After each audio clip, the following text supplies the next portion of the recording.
Let's just have a little look here.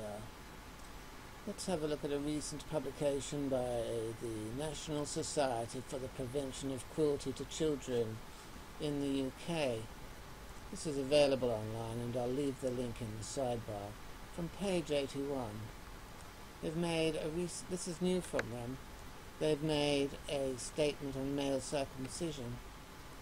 While male circumcision does not inflict the same level of mutilation as FGM, it is nonetheless a medically unnecessary intervention on children, which has caused serious injury and even death to a number of boys in the UK.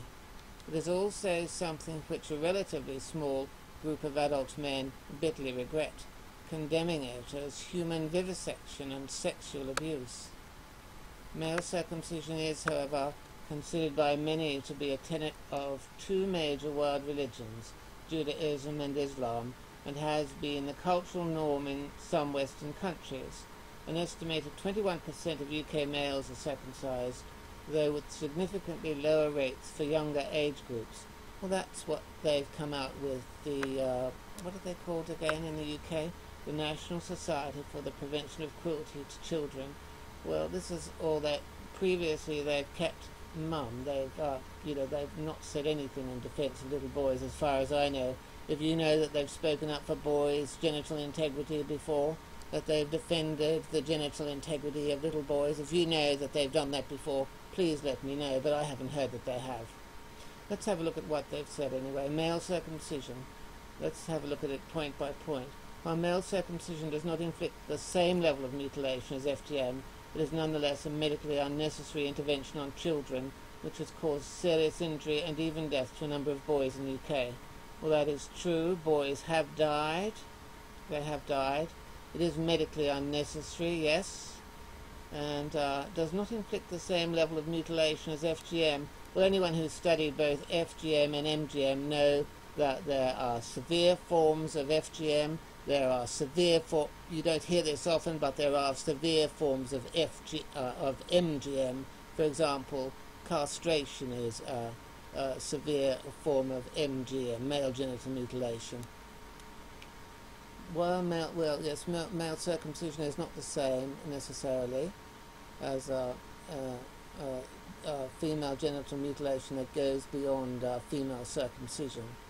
While male circumcision does not inflict the same level of mutilation, well, they're acknowledging here that there are levels of mutilation. They are acknowledging here the National Society for the Prevention of Cruelty to Children in the UK is now admitting that male genital mutilation is a level of mutilation. They are at least saying that much finally.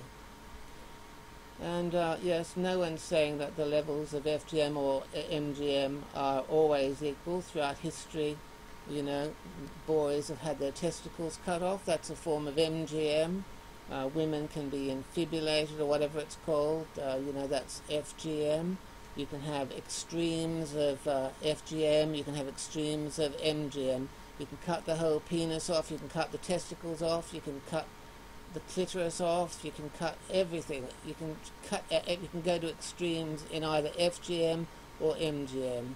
Now, in Australia, for example, we're allowed to cut boys, we're allowed to circumcise boys, we're allowed to cut off boys' foreskins, but we're not even allowed to make the tiniest pinprick on a girl's clitoris, for example.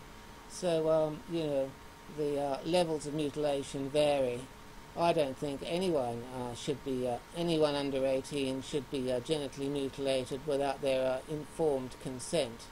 So, what we've got here is the National Society for the Prevention of Cruelty to Children admitting that male genital mutilation is circumcision is a level of mutilation. They have actually admitted that. They've come out and said that for the first fucking time. There's also something which a relatively more small group of adult men bitterly regret. Have they asked everyone, and are all those adult men informed in point of fact, or are they in denial? Condemning it as human vivisection and sexual abuse. Well, if you want to watch human vivisection, go onto YouTube and type in male circumcision. boy, or Islam, or Judaism, whatever. Yes, type those in. You can see human vivisection on YouTube. You can hear the little boys scream. You can hear them screaming in agony. You can see them held down by their wrists and legs. They're being restrained. It's being done against their will. That is male genital mutilation. You can watch it on YouTube. You can see it in all its explicitness. You can see urine coming out of their penises. You can see stitches being done. You can see it all in the most graphic detail. You can see graphic detail of male genital mutilation on YouTube, and you even get all the screams. You do. Of course, there's no such graphic, you don't see graphic imagery, explicit sexual imagery of female genital mutilation on YouTube, not to my knowledge. If you know about it, let me know. If YouTube shows that in Australia, at least, if YouTube Australia allows female genital mutilation, graphic depictions of it to be shown, they most probably would be prosecuted under Australian law. Male circumcision is considered by many to be a tenet of two major world religions. That's all well and good, and it may be the cultural norm in some Western countries.